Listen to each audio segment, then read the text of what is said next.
everybody, Sven Diesel here. We're going to be tying up the Ullsock fly pattern. This is a Swedish spay fly, salmon fly. I've seen a bunch of different colors it's tied in. You can use a bunch of different materials for the body, but it is used for steelhead or salmon fishing, particularly sea run trout is what I read. But I'm going to be trying to swing it for some of my local trout here. So we're using a Partridge salmon fly. This is a heavy single, number 1. And we're going to be using a Semperfli Waxed thread, black. I believe this is 8/0. And I'm going to go ahead and start my thread on the shank of the hook. We are going to be using a tinsel body for this fly. So making sure you've got a nice uniform underbody is going to be a little bit crucial, but we don't need to do touching wraps because we're going to be covering it up with some more material. Now we're doing a red tag in. This is some Semperfli floss, 400D. I'm going to cut off about an 8-inch piece here. Maybe it's 9 inches. And then we're basically going to fold it in half. And then I'm going to fold it in half again. So now we're up to, I think, 6 strands. So then I'll fold it in half again. That makes it to 12. And that will give us a nice thick red tag. And we're going to go ahead and tie this in with our tag end going off the back. I want it to be about double the length of the thread to the bend. And so I'll go ahead and tie that in with a couple wraps. And then for uniformity, I'm just going to tie in my excess material up the shank of this hook up to where our return end comes for the hook eye. And I'll go ahead and snip that out. And now this is where we're going to be a little bit concerned with our thread wraps, and so I'm going to lay down some nice tight wraps on this floss, looking for uniformity, any spots where I maybe need to put a little more thread, a little less thread. We're going to be covering it with some more wraps, some tinsel, and some of our Hackle fibers, but we want to make sure that we got a nice uniform underbody. It makes life easier, and we'll go ahead and measure. I want this to be about double the length as mentioned from the thread to the bend. And then we got these floss butts. You can use a comb, but I've actually found Velcro works a little bit better. And so I'll just go ahead and brush that floss out to create a nice little tag, brushing it up against my finger. And there we go. A nice thick little red tag there. Should draw some attention. So I usually do them in red, but I'm sure you could do it in an orange or a yellow or a pink or some sort of hot color, but red seems to be the preferred color. Now we've got a nice hen saddle here. I'm just going to go ahead and pull off one of our smaller feathers. I'll go ahead and prep it, and by pulling off most of the fluff, and we're going to basically tie in the triangle here at the tip. And I want to make sure that these fibers, there's a natural concave to it. I want to make sure that those are concaving towards the hook shank. And I'll go ahead and start tying in this feather. And I want to use touching wraps, making sure to create a nice uniform underbody, because we're going to palmer this feather around those thread wraps. And we'll go ahead and start. The easiest way is to fold them backwards. And then as you're turning, just kind of make sure that you palmer those back and don't have any that get trapped up. If you trap 3, 4, or 9, it's going to be okay, but just make sure that you are palmering and preening these back as you go.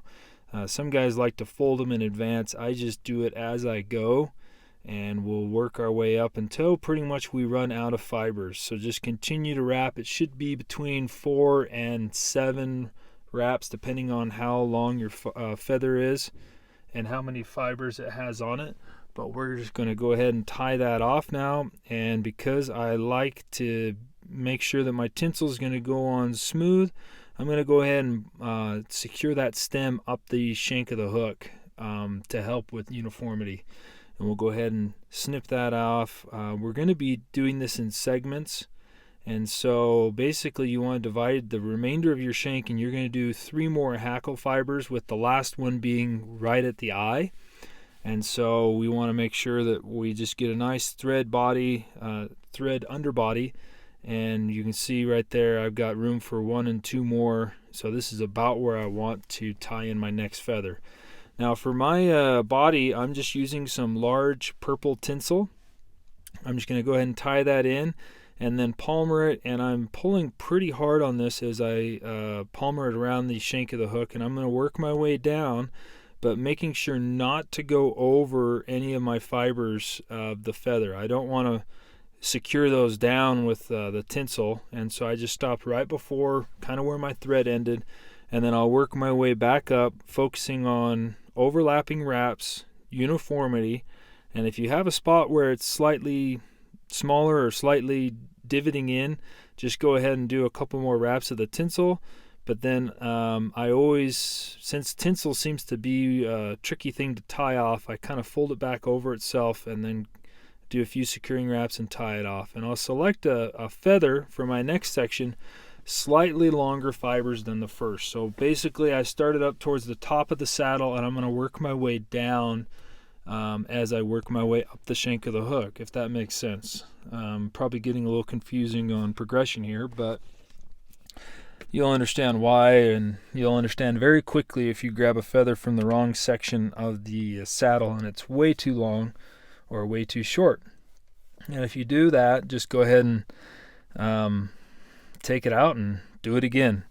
And so we're going to go ahead and tie in the triangle of this tip of this feather again, and I'll go ahead and work my way up, leaving those fibers in for uniformity again, and we'll pretty much do the same thing we did before. And so I'm going to hold this feather up, preen the fibers back, and go ahead and palmer it around. This is a good technique. I use it. You can use it on any soft hackle, spider pattern. I can't think of all the patterns I use this on. It works for game changers, putting a collar on a nymph. This technique is used universally, so on a lot of different patterns, so it's a good thing to learn how to do. So there we go. We've got this feather in. It's secure, and I'll go ahead and bring my thread over, secure that stem, making sure not to let that stem or that last wrap walk away from our grouping here. I noticed one thing with this pattern is you want to make sure these groupings are tight, that those stems of the feather are touching, and that you don't tie over them, forcing them to be down. You want to have that natural feather curvature shown in the fly. And of course, when it gets wet, it's going to go down. But then on your, say you're stripping, or there's a stall in it, those feathers are going to pulsate, and that's where, especially for me, trout fishing is, most of my strikes are on that lag. But salmon fishing is a different game. I don't have much experience with that, but I sure do love tying these flies, or attempting to tie them. So we're going to tie in our tinsel again, and we'll work our way down, palmering this with overlapping wraps, and we'll stop right as soon as we get to that stem of that feather, making sure not to wrap this over the hackle fibers, and then work our way back up. You'll notice this is a technique used in a lot of salmon flies, where you're using the floss or the silk and wrapping the shank of the hook. You work your way down and then work your way back up. You could also use floss or silk for the body of this fly. A lot of the patterns I've seen use even just the thread, but I like to have a flashy underbody, and so I'm using tinsel.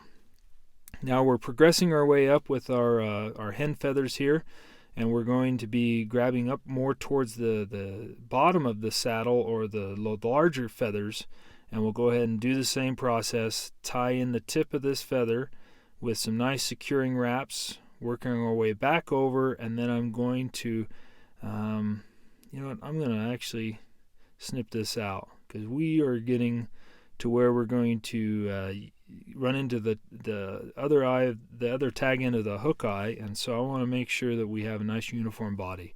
So we've been a little bit bulkier this whole time, but now I'm going to make sure that we are uniform, and we'll go ahead and start palmering this around. I like this feather a lot better than the last one. It seems to be doing what I want it to do. Sometimes, even though this is a premium hen feather, but sometimes it just doesn't want to cooperate the way I want. And as you can see, I spoke a little too early. These fibers are just kind of getting away from me. But there we go. We'll go ahead and secure that with our thread and do a couple wraps over it, and then we will secure that stem real nice.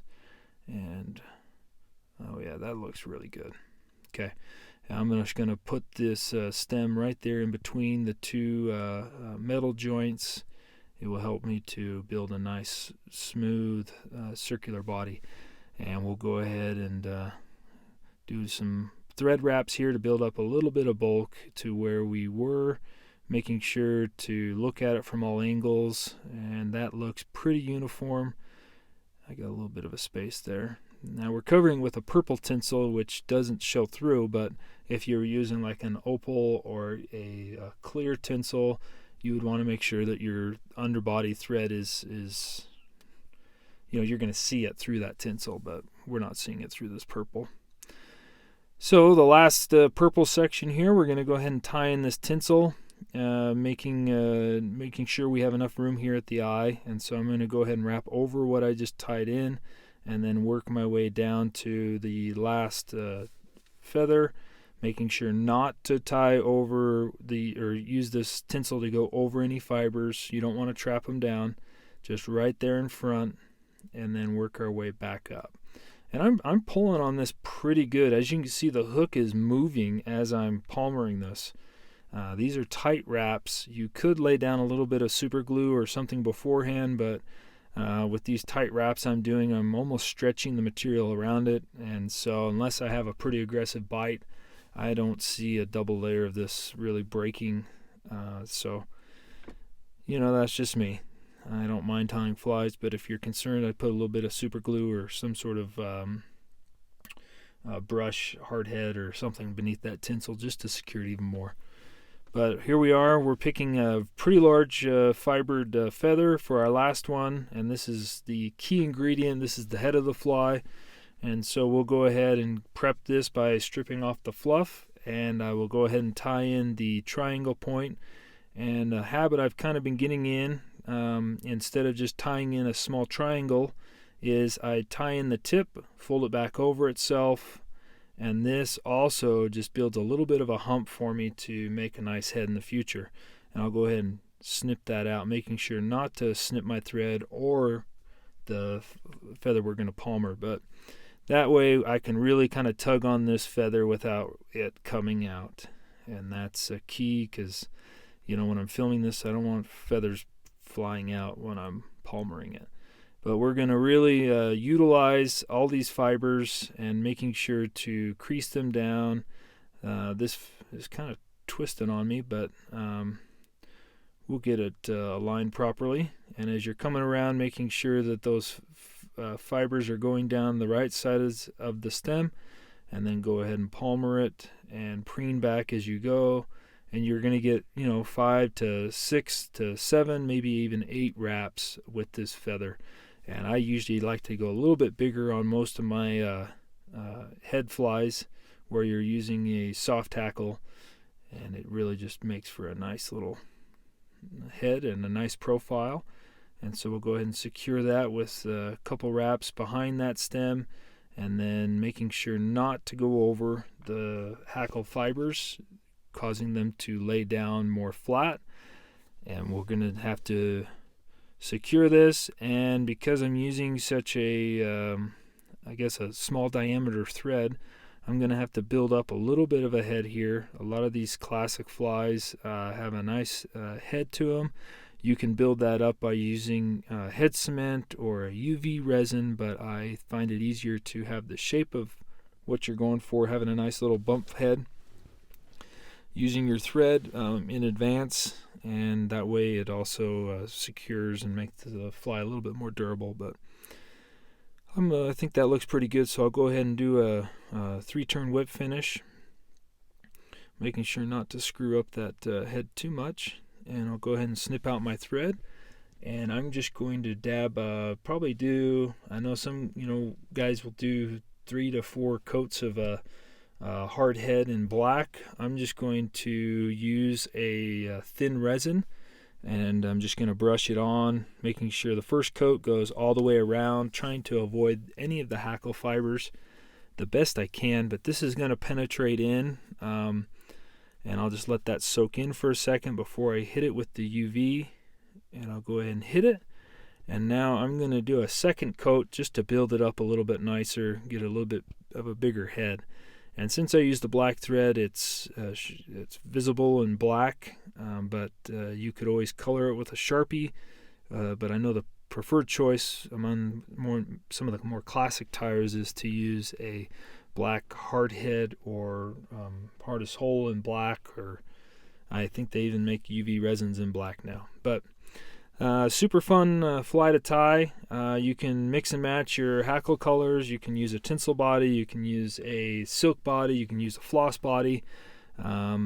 I know most of the patterns I saw had 3 segmentations of feathers. I used 4. There's no reason or rhyme behind that other than this is a big hook. So maybe in a smaller hook I might step down and do 3 feather segments, but tie some up, fish them, swing them, and I hope they catch you lots of fish.